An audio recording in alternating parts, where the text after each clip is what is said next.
Matthew Offord. Thank you, Mr. Speaker. It is claimed that the United Kingdom is a nation of animal lovers, so it's hard to imagine that we would show our affection to our pets by submitting them to electric shocks.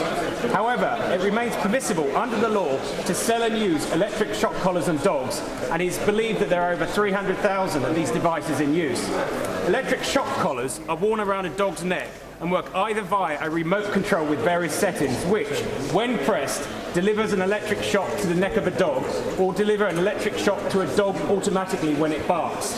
These collars are intended to train dogs to respond out of fear of further punishment, having received a shock when it does not perform what is asked of it, rather than from a willingness to obey.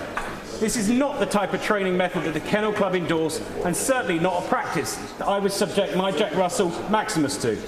It is the view of the Kennel Club and the Dogs Trust that unwanted behaviour in dogs is best resolved by positive training methods. As such, my bill seeks to ban the use of electronic shock collars as they are not appropriate devices.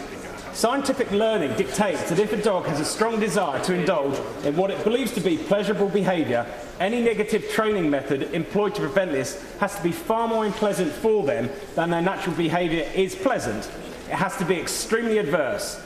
Therefore, if an action brings about a positive outcome for a dog, that action will be repeated as it is perceived to be beneficial. Secondly, electronic training devices fail to address underlying behavioural problems in dogs and seek to alter their behaviour by introducing a fear of further punishment rather than a willingness to obey. Any change in behaviour would only result from the dog perceiving the shock as painful. Any electric shock collar hurts the animal because it has to, and if it didn't, it wouldn't work. Electric training devices also cause further behavioural problems.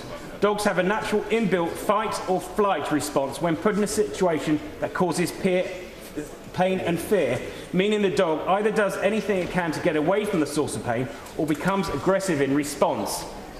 This means shock collars can cause further behavioural problems in addition to the ones owners are attempting to control. As the dog will have no idea what causes pain, it is far more likely to associate it with something in its immediate environment rather than with its behaviour at the time. This is why there are cases of dogs attacking other dogs, their owners, or other animals close by at the time of the shock, as a dog develops superstitious fears to things in the environment that were heard or seen at the time of the shock. The most common defence for using electric shock collars is that they train dogs to stop chasing sheep. However, it's important to note that it is virtually impossible to use an electric shock collar to train a dog to not chase sheep. The theory behind the training method is that the dog will believe the sheep gave it an electric shock and will not chase sheep again. However, professional dog trainers claim that the success of this will be based on luck rather than judgment, as it is impossible to know at which level the collar should be set when the dog is near the sheep. In order for the dog to think the sheep shocked it, the trainer would have to wait until the dog was very near the sheep, or else the dog would think the shock came from something else in its immediate environment. If the trainer did wait until the dog was very close to the sheep and the setting of the collar was too low, there was a high chance that the shock would not prevent the dog from worrying the sheep.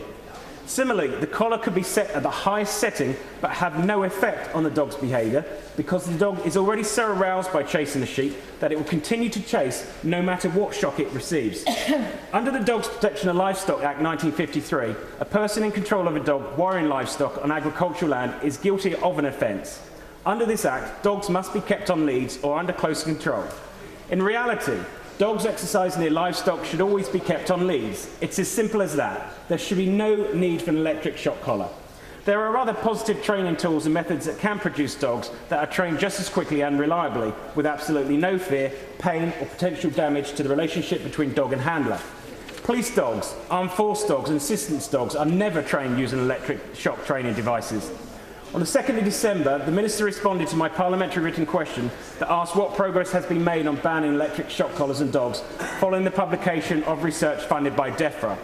Whilst acknowledging that electronic aids can have a negative impact on the welfare of some dogs, it was stated that the evidence from these studies is not strong enough to support a ban under the Animal Welfare Act 2006.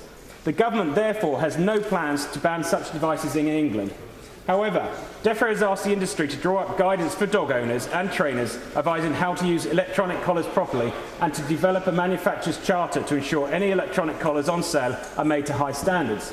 The findings of the recent publication of studies AW1402 and AW1402A greatly favour eliminating the use of electric shock collars. The first DEFRA project concluded that there was great variability in how electric shock collars are used on dogs and showed that owners tended to not read or follow the advice in the instruction guidance. The main conclusion was that there are significant negative welfare consequences for some of the dogs that were trained with electric shock collars in this study. The second study was designed to use electric shock collars on dogs by trained professionals according to industry standards. For this reason, the Electronic Collar Manufacturers Association was asked to design both the training protocol as well as recommend industry-trained professionals to take part in the study. The research project concluded that there was enough evidence, both in behavioural and psychological changes, to argue that the use of electric shock collars, even by industry-trained professionals, still had a negative impact on dog welfare. Therefore, it remains the view of the Kennel Club, the Dogs Trust, the British Veterinary Association and the RSPCA that electric shock collars are negative training devices which have a detrimental impact on dog welfare. My bill intends to ban their use, as has already occurred in Wales, and I commend the motion to the House. Order. The question is that the honourable member have leave to bring in the bill. As many as are of that opinion say aye. It's a good idea if the honourable gentleman supports his own bill. We're grateful to him. Aye. Of the contrary, no. I think the ayes have it, the ayes have it. Who will prepare and bring in the bill? Mr John Stevenson, Jim Fitzpatrick, Simon Wright, Zach Goldsmith, David Amis, Martin Caton, Joan Wally, Andrew Rossendale, John Barron and myself. Yeah. Good man. Yeah.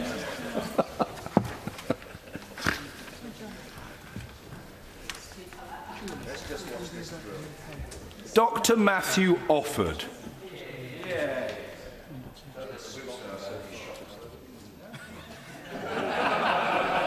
Got them on order.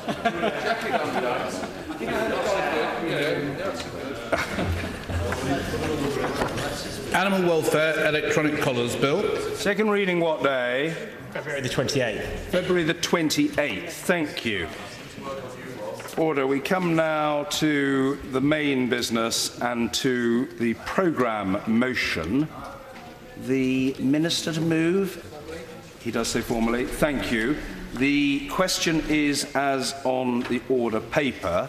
As many as are of that opinion say aye. Aye. Of the contrary, no. I think the ayes have it. The ayes have it. Order. The clerk will now proceed to read the orders of the day. Transparency of Lobbying, Non-Party Campaigning and Trade Union Administration Bill. Consideration of Lord's amendments. Now. Thank you. Order. I must draw the House's attention to the fact that financial